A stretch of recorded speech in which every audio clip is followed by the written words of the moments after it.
Bonjour à tous et bienvenue sur Dragon Street Photography, je suis David Verhuis et aujourd'hui nous allons voir comment sculpter ou rendre plus intéressant un ciel, un petit peu plus dramatique.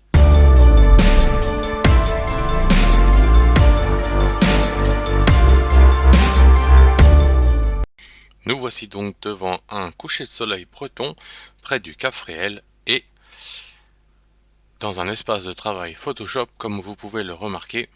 Je peux vous renvoyer à ma vidéo sur ma chaîne YouTube pour voir comment organiser votre espace de travail avec les panneaux de Tony Kuiper, le Ticket Combo V6 et le Rapid Mask 2 que nous allons utiliser ici pour jouer avec les masques de luminance. Sur cette photo, nous souhaitons sculpter un petit peu plus le ciel, histoire de lui donner un peu plus de contraste doux tout en ayant un peu plus de caractère. Pour ce faire, je vais commencer par générer un masque de luminance en cliquant sur Composite dans le Rapid Mask 2 et automatiquement le ton clair 1 a été généré. Donc je souhaite à la limite assombrir un petit peu ce qui est déjà sombre. Donc en fait, je n'ai pas de masque adéquat. Il va falloir donc le créer. Je vais cliquer sur Niveau et je voudrais créer un peu plus de contraste dans mon ciel, et ce de manière assez douce, de façon à ne pas avoir d'artefacts entre les transitions. Mais je souhaite générer un peu plus de contraste. Donc voilà, comme ceci. Je vais essayer de rendre le clair un peu plus blanc et le sombre un peu plus sombre. Voilà, j'ai un masque un petit peu plus contrasté qu'auparavant. Et maintenant, je souhaite générer une sélection que je vais cacher en appuyant sur plus ou moins ici, active et désactive l'affichage des pointillés comme vous pouvez voir ici dans le panneau d'aide. Hop. Maintenant, je vois toujours l'activation à travers les petits points rouges, mais je ne suis pas gêné par les pointillés sur Photoshop. Alors maintenant, si je vais dans le Ticket Combo V6, dans la zone Touch, j'ai une partie avec une zone grisée et une partie claire. Et en fait, comme vous pouvez voir dans le rollover d'aide ci-dessous, ici ce sera un calque de pixels transparent en bonne incrustation et ici un calque de pixels à 50%. Par contre, si je clique dessus, parce que j'ai fait une sortie sous forme de sélection, je vais avoir en fait la sélection qui va être grisée à 50%. Donc ce n'est pas ce que je veux. Donc je jette ce calque, je vais désélectionner entièrement la sortie que je viens de faire, je vais prendre un calque gris que je vais appliquer. Cette fois on peut voir qu'il est bien gris en mode incrustation, et comme mon masque est toujours prêt ici, je vais cliquer sur sélection. Je vois les petits pointillés sur mon image, je désactive mes pointillés, j'ai bien un pinceau qui est sélectionné automatiquement quand j'ai cliqué sur la fonction Dodge de Ticket Combo V6 et la couleur blanche qui s'y est automatiquement mise. Alors je suis à une opacité de 23%, c'est pas trop mal, et je peux agrandir ou réduire. Alors je vais même réduire encore un peu l'opacité, voilà.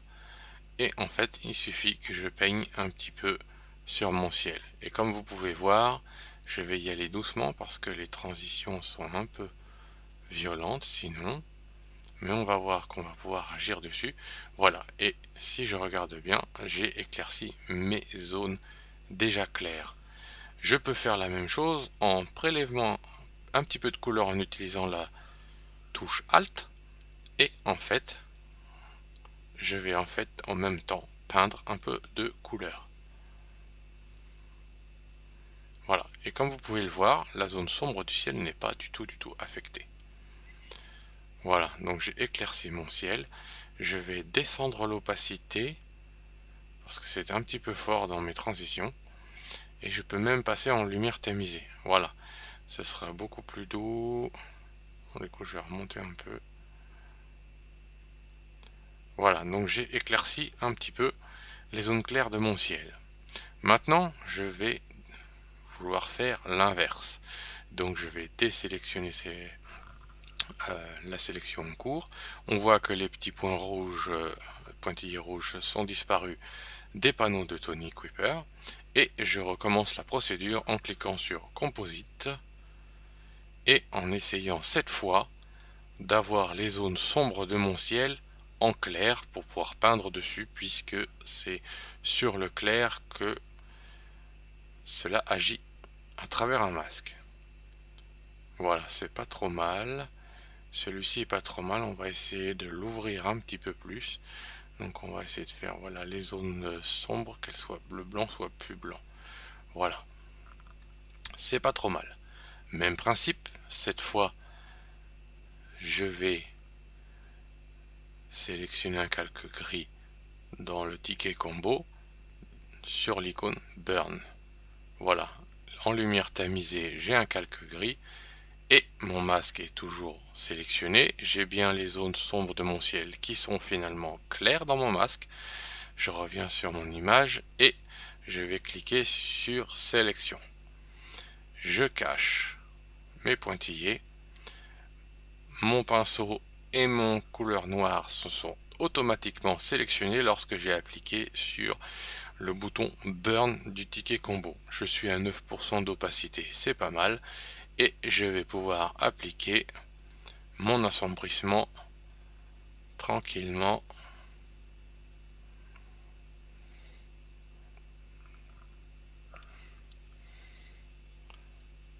Voilà, on va mettre un tout petit peu plus. On va faire avant-après sur la vidéo pour que ça se voie.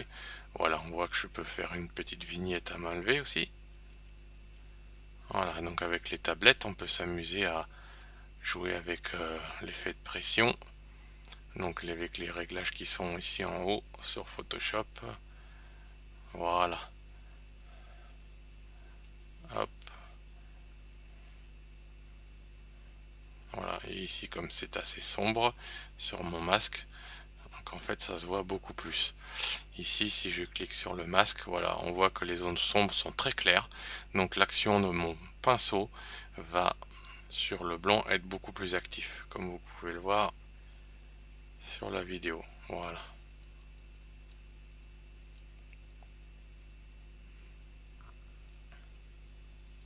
Un petit peu là encore.